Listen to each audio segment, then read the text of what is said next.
You're going to want to listen to this because this deals with one of the biggest problems that humanity faces today.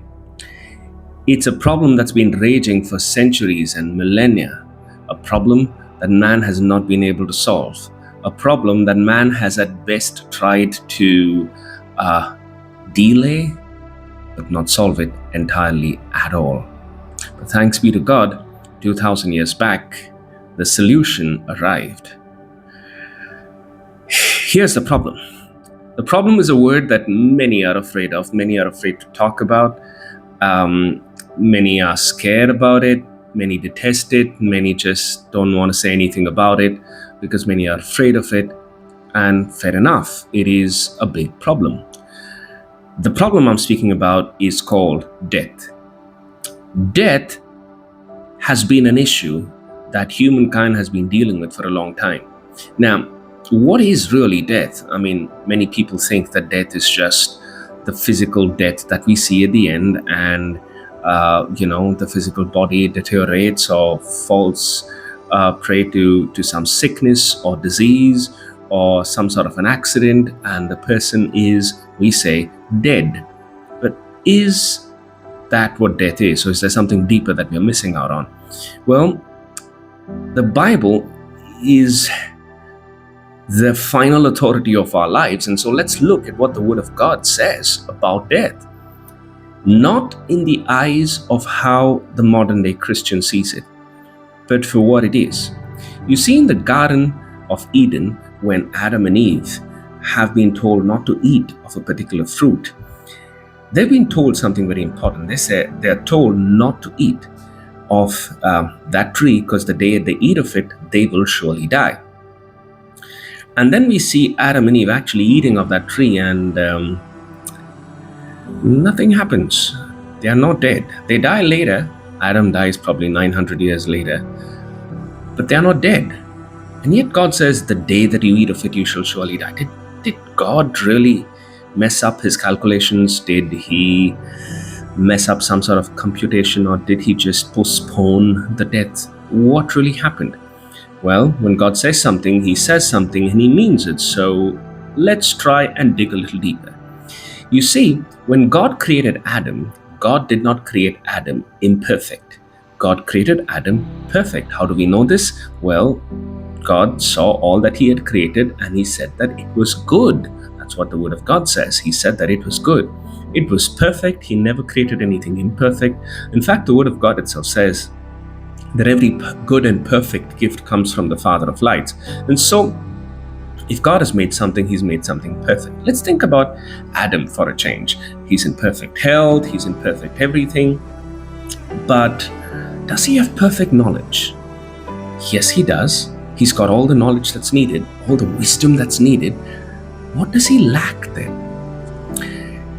It's interesting to see how the book of Genesis uses a lot of prophetic language there and is speaking about this tree called the tree of the fruit of the knowledge of good and evil.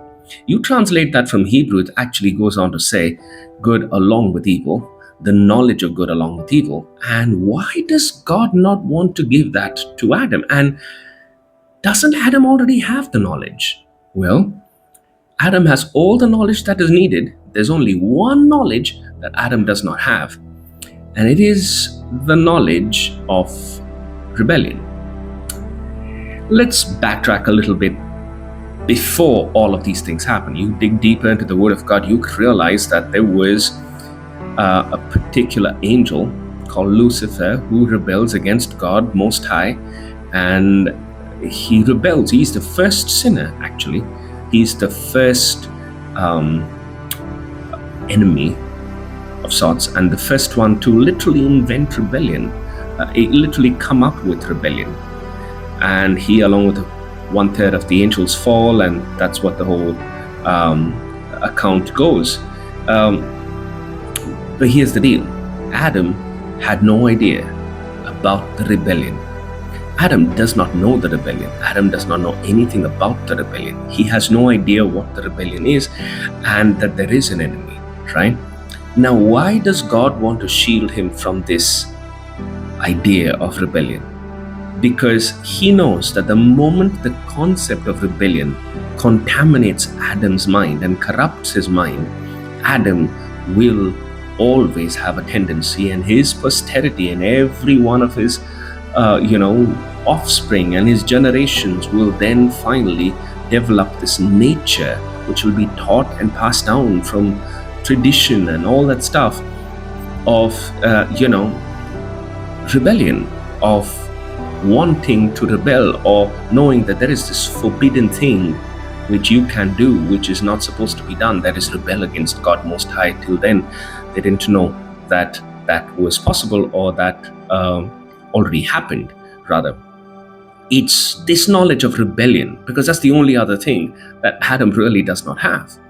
So when he's talking about the fruit of the knowledge of good and evil, he's not really talking about knowledge as in, Adam, I don't want you to get to know anything. I want you to be dumb. No. Remember, Adam is the guy who God says have dominion over all the earth, right? So Adam's literally a king of all the earth, and he's got knowledge, he's got wisdom, he's made perfect, he's made amazing, he's made in the image and likeness of God, mind you.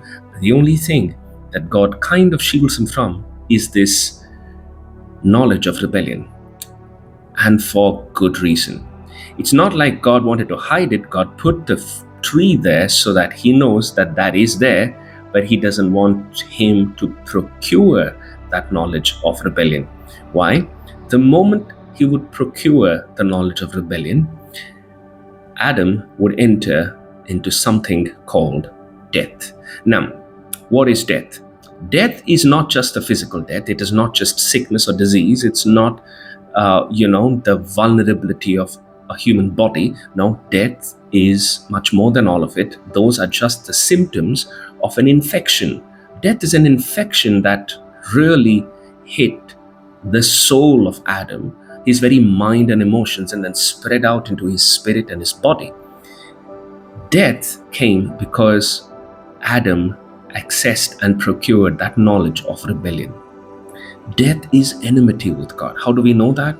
In Romans, Paul explicitly states that the carnal mind, the fleshly mind, the flesh-driven mind, Adamic mind basically, is death.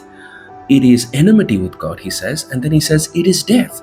And so that's how we know that this carnal mind and this carnal soul, so to say, is enmity with God. That's death. That's the real death. At another place in the New Testament, it says that you were once dead in your trespasses. You, he has made alive. You see, that's the whole point. You are living in death when you were born. That death is basically enmity with God. There is a way to come out of that enmity with God. How? To submit to the Lordship of Jesus Christ. To submit to the Lordship of Jesus Christ, because when you do that, you are saying basically, listen, I know I have been an enemy because of who I am, and now I'm getting out of this infection by submitting to the Lordship of Jesus Christ. And I enter into life. What is life? The opposite of death, fellowship with God. There's only one problem. You might get into this life of fellowship with God, or sonship rather, but your mind still thinks that it is still under infection.